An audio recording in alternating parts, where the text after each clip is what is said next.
दहेज समाज के सीने पर पड़ा वो काला दाग जो आज भी मिटने का नाम नहीं ले रहा। और आज की ये कहानी सिर्फ एक खबर नहीं, एक चीख है। एक ऐसी चीख जो पहाड़ों के बीच चमोली से उठी और सीधा हमारे दिलों तक पहुंची। नमस्कार, आप देख रहे हैं रायशुमारी और मैं हूं आपके साथ ऋतु बिष्ट। उत्तराखंड के चमोली जिले में एक बहू की मौत ने झकझोर दिया है। दावा है दहेज के लिए जलाया गया, सताया गया और आखिरकार रास्ते से हटा दिया गया। आरोप है ससुर ने हाथ उठाया, सास ने जुल्म ढाए और अंत में बहू को मौत के हवाले कर दिया गया। लेकिन सवाल यह है, क्या यह मौत या कत्ल, क्या यह हादसा है या प्लानिंग? क्या यह आत्महत्या है या हत्या को आत्महत्या जैसा दिखाने की कोशिश? और इन्हीं सवालों से शुरू होती है ये दिल दहला देने वाली कहानी।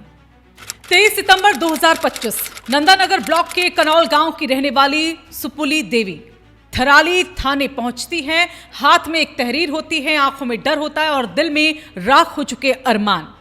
और लिखती हैं उनकी बेटी उर्मिला, जिसने 2 साल पहले लुआनी गांव के प्रेम सिंह के साथ 7 फेरे लिए थे। उसी शादी के बाद से ही दहेज के लिए सताया गया, उसे मारा गया, पीटा गया, तोड़ा गया, यहां तक कि उसकी आवाज तक छीन ली गई। उर्मिला ने घर फोन कर कहा, मम्मी वो मुझे मार रहे हैं, दहेज चाहिए, बचा लो। और फिर फोन कट जाता है, स्विच ऑफ, सन्नाटा, मौत जितना सन्नाटा। थोड़ी देर बाद गांव वालों के जरिए खबर मिलती है कि आपकी बेटी मर गई। लेकिन कैसे, क्यों, किसने? इन सवालों का जवाब किसी के पास नहीं, या शायद था पर कोई बोलना नहीं चाहता था। 20 अक्टूबर की सुबह लुआनी गांव के पास 1.5 किलोमीटर दूर जंगल में एक पेड़ से लटकता हुआ शव मिलता है। शव उर्मिला का, एक 11 महीने के बच्चे की मां, अब खुद जिंदगी से हार चुकी थी या हराई गई थी। परिवार कहता है यह आत्महत्या नहीं, यह हत्या है और यह हत्या दहेज की भूख ने करवाई है। तहरीर मिलते ही मुकदमा दर्ज, गंभीर धाराओं में केस और फिर गिरफ्तारी होती है। 62 साल के ससुर त्रिलोक सिंह और 52 साल की सास रामेश्वरी देवी हथकड़ियों में जकड़े जाते हैं। दोनों को न्यायालय में पेश किया जाता है और वहां से न्यायिक हिरासत में जिला कारागार मुरसाड़ी भेज दिया जाता है। सलाखों के पीछे पहुंचे, लेकिन सवाल अभी सलाखों के बाहर खड़े हैं।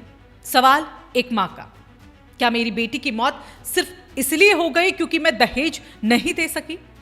क्या 7 फेरे सिर्फ दिखावे थे? सवाल जो समाज से जवाब मांगते हैं।